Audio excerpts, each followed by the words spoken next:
Welcome back to another episode of the South by East podcast where we discuss scripture, culture, and everything in between. Braille, what do we have today? Man, we have a cool clip. So there is a gentleman named Jason Wilson, and he makes content online about martial arts, but also mentoring young black men. And Cave of Adullam, I think, right? Yeah.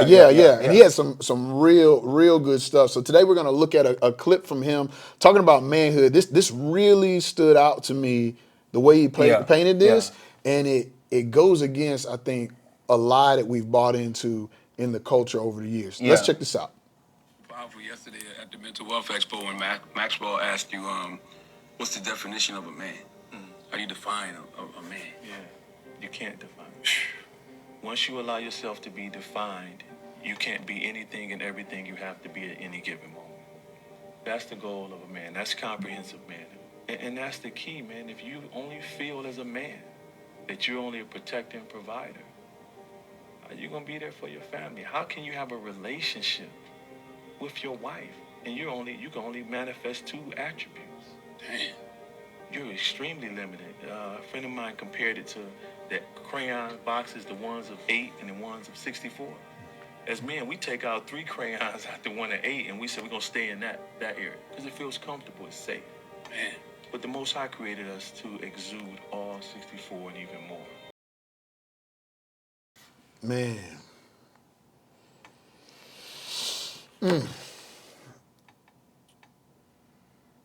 I hope some of us who are men heard that. I believe that there's a lie that many of us have bought into over time. And I saw it more when I was younger than I see it today, but I see it in young guys still today.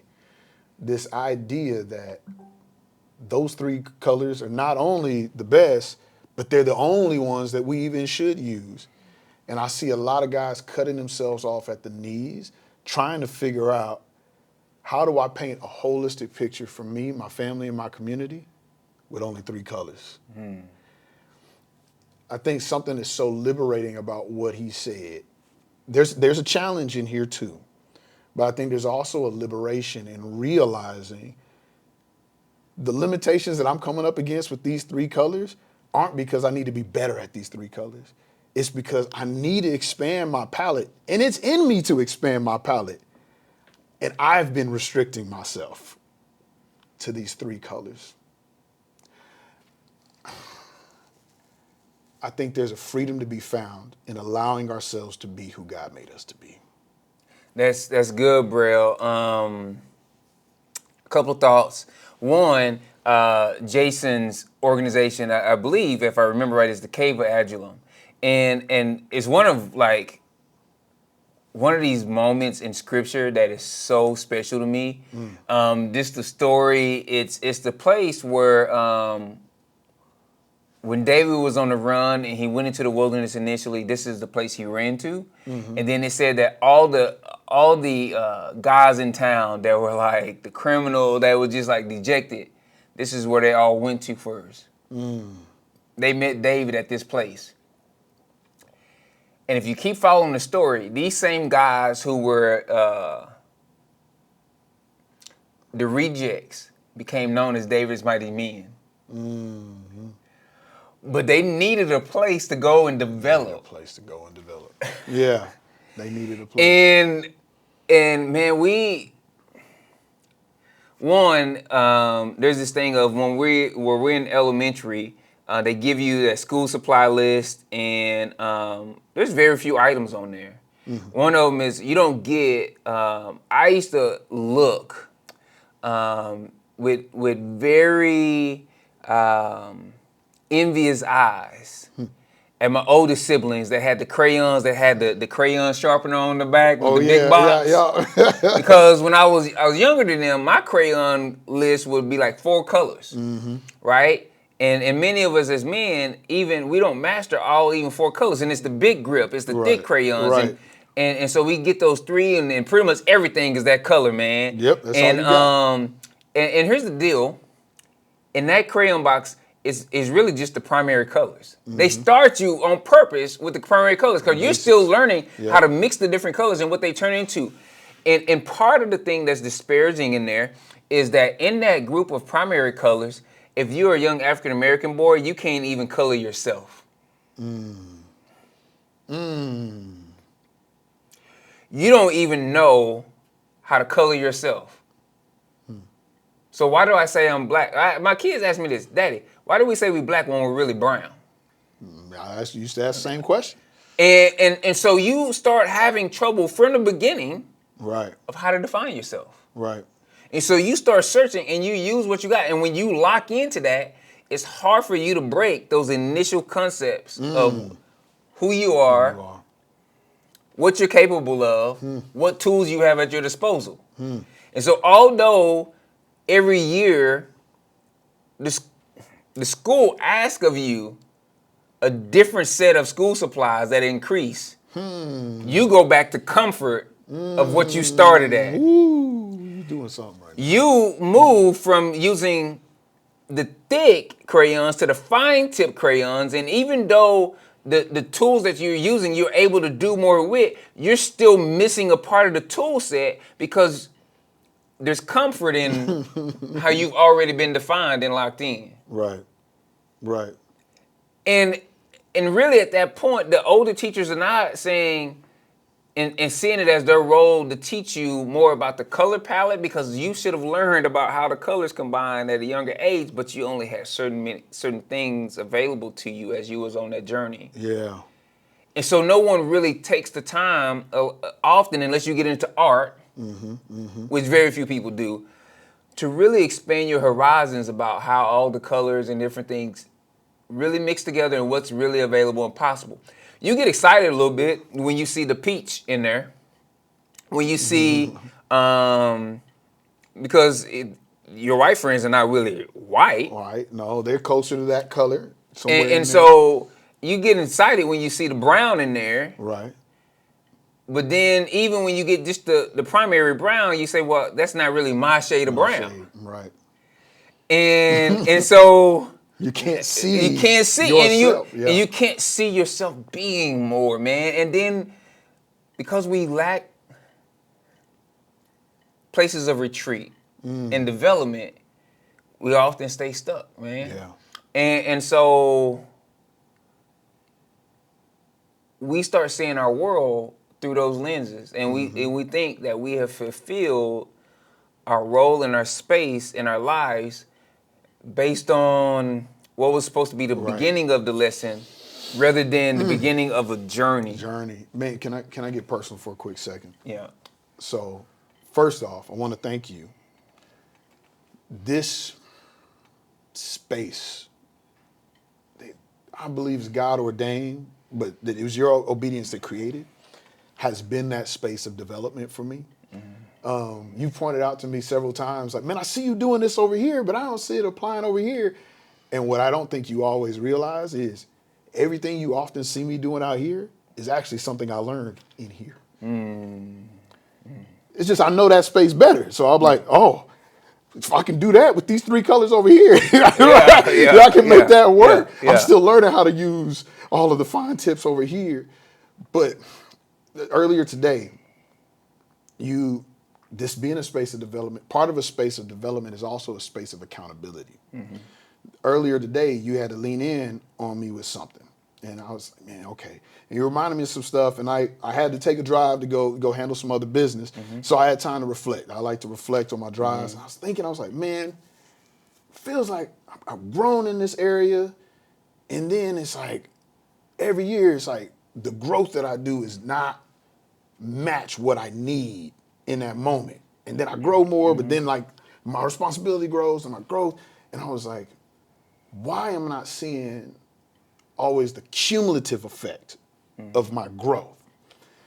And I started thinking about it, and I was like, it goes back to practice. So I've shared this stat many times, so you've probably heard it. It's a psychological stat. Anything that you have that is well learned and well practiced, when you do it under pressure, you have the likelihood to do it over 100%. You will do it better than you've done it in practice. anything that you're still learning how to do, once the pressure comes on, you will probably only do it 60% as well. Which means when you're working on a skill, there's a big difference between proficiency and mastery. Yeah. Proficiency is I can do it. Yeah. I did it. If someone asks me to do it in the right conditions, it will be done. I'll be able to demonstrate that skill. Mastery is I have to try not to do it. Yeah. It means it has become ingrained. Yeah. I have to try not to do it. So what happens is, as I was looking, I was like, there are some skills that I've become proficient in, but I have not mastered. And, you know, as you know, this year was one for me. I moved, had some family going to the hospitals and some stuff with my foot. Like, there were some things that happened. And once the pressure hit, there was some stuff that I was like, oh, I'm proficient in that. And once the pressure hit, I went, where are my big crayons? Like, where are my big crayons? Like, I have a system, but I don't have mastery over the process, right? And so I started thinking, I was like, okay, so how do I improve in that? How do I grow in that? And I went, oh, it's intentional practice. And it took me to this thing that I shared with my wife yesterday. I said, I came into my daughter's lives at 8 years old, as far as being closely connected with them. I'm really 7. In that time, when I came in, I had to be an enforcer and a stabilizer. So when I came in, it's like, hey, we need to do X, Y, or Z. I'm the one. I'm here. You can come to me. I can make sure that we get to our next step. Not gonna judge you for where you are. Here's where we are. And so to this day, when my kids go through something where they're like, we need to figure out where to go, I'm struggling, or I feel some kind of shame, I'm gonna go to dad. I know dad won't judge me. I also know dad won't leave me where I am. He's gonna help me go to wherever I need to go. But what I noticed is when it comes to comfort, I'm not the go-to. And with my younger children, I am. And I was like, what's the difference? Well, when your kids are young, and you know this, everything is I need comfort. I tripped. I need comfort. I hug me, daddy. I'm hungry. Hug me, daddy. I'm tired. I had a nightmare. Hug, daddy. I missed that phase with the girls. So to this day, they never come to me for that because we never practice that. We don't have that type of element in our relationship. Yeah. And so recently we were in a place where my girls needed to be comforted. And I watched their mom go and hug them and what she did.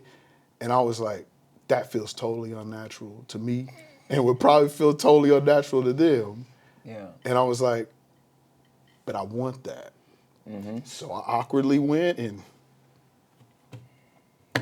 you know, like I went, but that's the thing about practice. Practice is intentional. Practice doesn't happen on stage. Yeah. You set time to practice. You decide what you practice. You keep a routine for practice because practice doesn't just happen. You have to create times in which you practice, and you have to create them routinely to where things that can be or are proficient become mastered. And as men, there may be some colors that we never really had the opportunity to experiment with. We have to create times for us to practice. If I struggle with compassion for my family, I've got to go look for times for me to be compassionate. Because when a moment comes and I need to be compassionate, if I haven't practiced it, it won't happen. If I need to be more organized with my family, I got to start looking for opportunity. Babe, can I help with the calendar? Can I go? Yeah. We have to regularly set them, and it's going to be clunky and awkward for a while. But unless you go through that awkward phase with those new colors, with those new skills, with those new abilities, with those new opportunities, you will never master them. And when the pressure is on, you're only gonna have 3 colors. Yeah, bro, I totally identify with that. In my family, you know, I'm the organizer, that's the, hey, if you want to learn this new skill and have the discipline and obedience to do it. Yeah. That's just your man right there. Daddy gonna help you get there, right? But when they won't come, but you know, I recognize that, and I recognize something that was missing with my kids, and so that was a big part of the purpose. I did one-on-one trips with all of them last year because I realized I was like, they're moving into that preteen and some of those different things of that nature, right? And Daddy's gonna have to be able to speak into their life, not from an authority figure, as much anymore, but from a guide on the side. Right. I'm gonna have to move from the stage on the stage to the guide on the side kind of deal. Yeah. And I realized I was missing some credits in some places. I didn't have enough. I always talk with you about y'all guys about I feel like my role as a leader is to put as many credits in your pocket as possible. And there might be some things I do, but publicly I won't take credit for it, and I won't be the picture of it because I'm trying to put credits in my leaders' pockets and different things of that nature. And I realized, I said, because when you have to make a hard call, you're gonna need to draw upon those credits, and you gotta have them stored up in the bank before that time. And with my kids, I was like, man, look, I gotta do some more things. Like, they know daddy's gonna provide. They know these different things, but I was like, they're gonna face harder moments that's not gonna call for the organized, the strategy, Right. but from the compassion and merciful heart. And so I said, I need to, it's my role to figure out how to grow in those capacities Right. for the next part of my journey with my kids and with my family. And so now I say my role, but really it's my community's role. It goes back to that cave piece, right? It's why I have a community group of men, and why I call those guys and I say, this can't be a space where Jonathan just leads. Jonathan has to be poured into this space. Right. I gotta have the right community of guys around me who are calling me into those spaces and helping me develop into more what I need to be also, or this is a failed experiment. Right. And so it's one of those deals where the call to be more, not more of what the world wants, the more of what such and such want, but more of who God created me to be, has to be on all of our lives in the space in which we exist and with the people that we do life with on a regular basis. And so the thing that often hurts us is when we get into atmospheres or environments or we plant ourselves in soil that becomes satisfied with who we were, because what normally happens even with crops is if you don't rotate them, it depletes all the nutrients in the soil and you start getting less and less return. I keep seeing men not finish well because I don't believe they continually place themselves in places that call for more of them than what caused them to gain a measure of success earlier in life. And so they ride that one thing out until it becomes the thing that crashes them. And so I believe we need places that continually call us to our next challenge, not so much in achievements, but in becoming fully who we were meant to be. Yeah. So, do you accept the call? Or do you have a different perspective? We want to hear about it, especially here on Facebook where we're building our online community. We'd love to see you comment in there. We've been seeing a little more communication in there, and that has been great, being able to have those conversations. We would love to see that continue on. So here's a quick thing. What are your 3 colors? Like, what are the things that you're like, man, these are my things that I'm really good at? And what's a new color that you want to see this year? I would love to hear you guys' conversations. It doesn't have to be perfect. Man, let it be clunky, and let's talk through it together here in our online community. Continue to like, comment, subscribe. Share this with somebody else that you want to hear their 3 colors and see where they're coming from. And then we'll see you next week in the intersection.